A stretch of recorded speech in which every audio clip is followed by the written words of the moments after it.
16 क्या कहता है कि छायांकित भाग का क्षेत्रफल बताइए। ठीक है, बहुत ही आसान है, बहुत ही आसान है छायांकित भाग का क्षेत्रफल निकालना। तो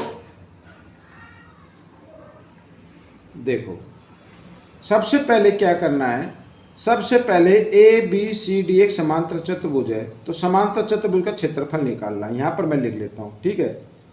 ए बी सी डी एक समांतर चतुर्भुज है। अब समांतर छेत्रफल से क्षेत्रफल निकालेंगे। उस क्षेत्रफल में से ये जो त्रिभुज देख रहे हैं, त्रिभुज ए डी ई, ये वाला, इसका घटा देंगे तो छायांकित भाग का क्षेत्रफल बच जाएगा। ठीक है, तो ए बी सी डी एक समांतर चतुर्भुज है जिसमें ए बी बराबर है सी डी। भाई ए बी बराबर है सी डी, अगर ए बी 10 सेंटीमीटर है तो सी डी भी कितनी होगी, 10 सेंटीमीटर होगी। सी डी भी क्या होगी, 10 सेंटीमीटर होगी। तो समांतर चतुर्भुज का क्षेत्रफल क्या होता है, यहाँ पर मैं लिख देता हूँ, हिंदी में लिख देते हैं, चलो ठीक है। समांतर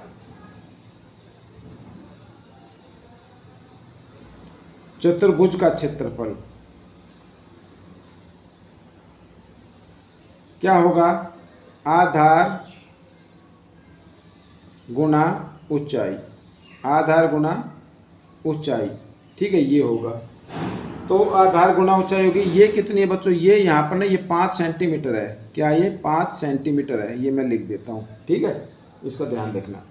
तो आधार कितना है, आधार तो सी डी है, सी डी कितनी है, 10 है। तो 10 गुना ऊंचाई यानी 5 बराबर 50 वर्ग सेंटीमीटर आ गया, 50 वर्ग सेंटीमीटर आ गया समांतर चतुर्भुज का। अब त्रिभुज का निकालना है। त्रिभुज ए डी ई का क्षेत्रफल क्या होगा, 1/2 आधार गुना ऊंचाई, आधार गुना ऊंचाई। फॉर्मूला तो भाई यही होता है, फॉर्मूला तो यही होता है। ठीक है ना, ऊंचाई यहाँ पर इस तरीके से। तो 1/2 आधार, आधार कितना है, ये रहा आधार जो 4 दिया हुआ है। ऊंचाई कितनी है, 5, ये रही। तो 2 से काट देंगे 4 को, 2 एकम 2, 2 दूनी 4, 5 दूनी 10, 10 वर्ग सेंटीमीटर आ गया। ठीक है, 10 वर्ग सेंटीमीटर आ गया। अब लिख लो छायांकित भाग का क्षेत्रफल आपको निकालना है ना, तो निकाल लीजिए छायांकित भाग का क्षेत्रफल। छायांकित भाग का क्षेत्रफल क्या होगा कि समांतर चतुर्भुज का जो क्षेत्रफल आया है उसमें से अगर हम त्रिभुज का घटा दें जो 10 है तो आ जाएगा 40 आ गया।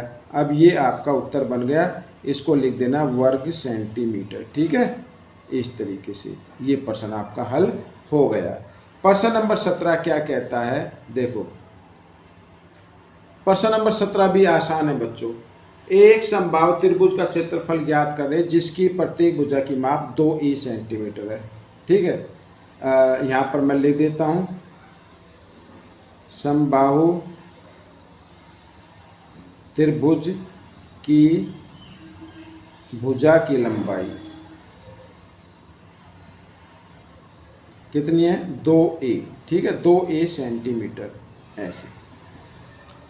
और फॉर्मूला आपको पता ही होगा क्या होता है, लिख देते हैं, समबाहु त्रिभुज का क्षेत्रफल। समबाहु त्रिभुज का क्षेत्रफल फॉर्मूला क्या होगा, वर्गमूल 3/4 भुजा की 2। ठीक है, वर्गमूल 3/4 भुजा, भुजा कितनी है, 2a है। तो यहाँ ले 2a, 2 है ना, तो 2 बार गुना कर दो इसको इस तरीके से। अब देखो 2 को 2 से गुना किया, 2 दूनी 4, 4 से 4 कट गया।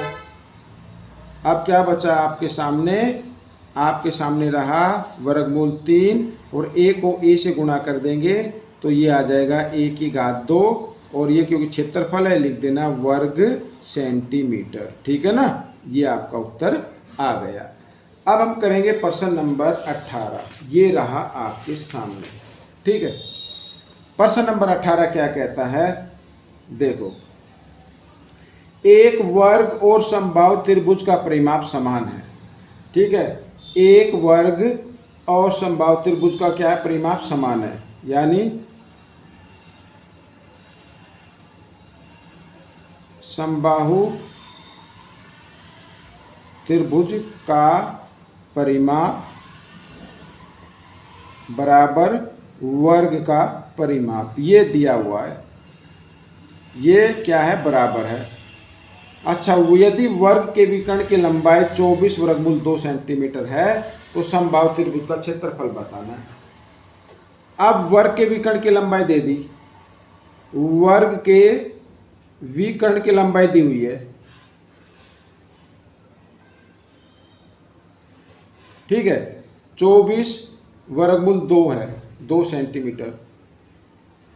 अब वर्ग की भुजा क्या होगी, वर्ग की भुजा देखो, ये जो वर्गमूल 2 है ना, वर्गमूल 2 ही होना चाहिए, इससे जो आगे नंबर लिखा होता है वो वर्ग की भुजा होती है 24 सेंटीमीटर। ये मैंने पहले भी वीडियो में बताया है। अगर आप चाहते हैं कि इसी टॉपिक पर, ठीक है, इसी टॉपिक पर, इसी टाइप के क्वेश्चन पर मैं एक वीडियो सिर्फ इसी टाइप के क्वेश्चन होंगे उसमें, उस पर बनाऊं, तो आप मुझे कमेंट्स जरूर करना बच्चों, तभी मैं आपकी बनाऊंगा, ठीक है ना। अदरवाइज मैंने बहुत सारी वीडियो बनाई हुई है, आपको सर्च करनी पड़ेगी। अगर आप चाहते हैं कि नए सिरे से मैं बनाऊं तो आप मुझे कमेंट्स कीजिए, ठीक है। तो वर्ग की भुजा की लंबाई क्या आ जाएगी, 2, यहाँ पर, ये सॉरी 24। इस तरीके से मैं थोड़ा सा हिंट दे देता हूँ आपको। ये देखो, ये अगर मान लीजिए ये 5 सेंटीमीटर है और ये भी 5 सेंटीमीटर है, तो इसकी लंबाई क्या होगी, विकर्ण की लंबाई, ये ए बी सी डी ये मान लेते हैं। तो क्योंकि वर्ग का प्रत्येक कोण 90 डिग्री का होता है, तो हमें क्या करना पड़ेगा, मैं इधर बता देता हूँ। तो पाइथागोरस प्रमेय का प्रयोग करते हुए एसी की लंबाई निकालनी है। तो एसी की लंबाई कैसे निकलेगी, एसी का वर्ग बराबर होना चाहिए ए बी का वर्ग, ठीक है ना, ए बी का वर्ग जमा बी सी का वर्ग, ऐसे ही तो निकलेगी।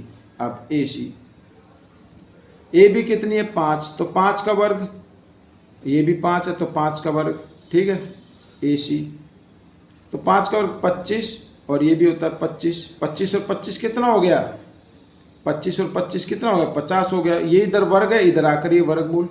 अब 50 का जब हम वर्गमूल निकालेंगे तो देखो, 50 के आप गुणनखंड कर लीजिए ऐसे, 2 दूनी 4, 2 पंजे 10, अब 5 से 5 पंजे 25, 5 से 5 एकम 5। अब क्योंकि वर्गमूल में हमें जोड़ा बनाना होता है भाई, 5 का तो बन गया, 2 का नहीं बना, जिसका जोड़ा बन गया वो ठीक, जिसका नहीं बना उसको वर्गमूल के अंदर ही रहने देते हैं। अब ये देखो, तो अगर मैं कहूँ भाई ये दिया विकर्ण की लंबाई, तो भुजा कितनी होगी, तो भुजा 5 होगी। वर्गमूल 2 तो छोड़ देना है, और वर्गमूल 2 से आगे जो नंबर लिखा है वो वर्ग की भुजा की लंबाई होती है, ठीक है ना। ये मैंने आपको बता दिया, वर्गमूल 2 होना चाहिए इधर साइड में, तभी। अगर और ज़्यादा तो उसके हम फैक्टर करेंगे और उस तरीके से हम उसको करेंगे, ठीक है। कई बार क्या करते हैं, देखो कई बार ऐसे दे देते हैं 5 वर्गमूल 8 ऐसे दे दिया। अब आप कहेंगे सर वर्ग की भुजा की लंबाई ये नहीं है।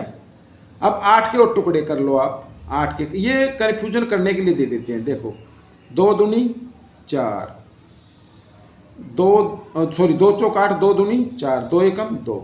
यहाँ पर क्या हो रहा है, ये अब देखो यहाँ पे जोड़ा बन गया ना, तो ये जोड़े में से भी 1 2 बाहर आ जाएगा।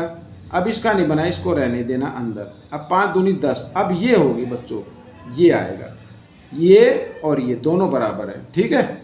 इस तरीके से करना है। अब वर्ग की भुजा की इसमें लंबाई आ गई है और परिमाप दिया हुआ बराबर है। परिमाप क्या बराबर है, तो समबाहु त्रिभुज का परिमाप क्या होता है भाई, 3 गुना भुजा, भुजा की कोई भी लंबाई हो 3 गुना भुजा, भुजा को 3 से गुना कर दो, वर्ग समबाहु त्रिभुज का परिमाप आ जाता है। और बराबर क्या है, वर्ग का परिमाप, यानी 24 गुना 4, भुजा गुना 4 यही तो होता है। अच्छा अब देखो, भुजा बराबर 24 गुना 4, 3 इधर गुना में, इधर आकर ये भाग में आ गया, 3 से काटे 3 एकम 3, 3 अट्ठे 24, ये आ गया, ठीक है। भुजा कितनी आ गई, 8 चौक 32, 32 सेंटीमीटर आ गई। अब क्या किसकी भुजा आ गई, समबाहु त्रिभुज की भुजा आ गई, ठीक है। अब क्षेत्रफल निकाल सकते हैं, तो समबाहु त्रिभुज का क्षेत्रफल समबाहु त्रिभुज का क्षेत्रफल क्या होता है? वर्गमूल 3/4 और भुजा की 2 या a की 2, ठीक है, इस तरीके से। तो वर्गमूल 3/4 और भुजा कितनी है? 32, तो 32 गुणा 32 लिख सकते हैं ऐसे, ठीक है। आप 4 से काट देंगे, 4 एकम 4, 4 अठे 32। अब 32 और 8 को गुणा कर दो आपस में, 8 दूनी 16, ठीक है, 8 दूनी 16, 8 तिया 24 अरे 25, और ये वर्गमूल 3 इधर पीछे लगा लो।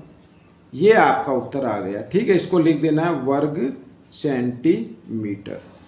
तो बच्चों ये प्रश्न आपका हल हो गया, ठीक है। बहुत ही आसान था, सिर्फ जरूरत है आपको प्रैक्टिस की। आपके लिए भी आसान होगा, आप मेरे से भी जल्दी कर पाएंगे, मुझे उम्मीद है, लेकिन प्रैक्टिस करनी पड़ेगी। बिना प्रैक्टिस के कुछ नहीं है। तो बच्चों मिलेंगे अब हम अगले भाग में, तब तक आप वीडियो को देखें और मेरी वीडियो देखने के लिए आप सभी बच्चों का धन्यवाद।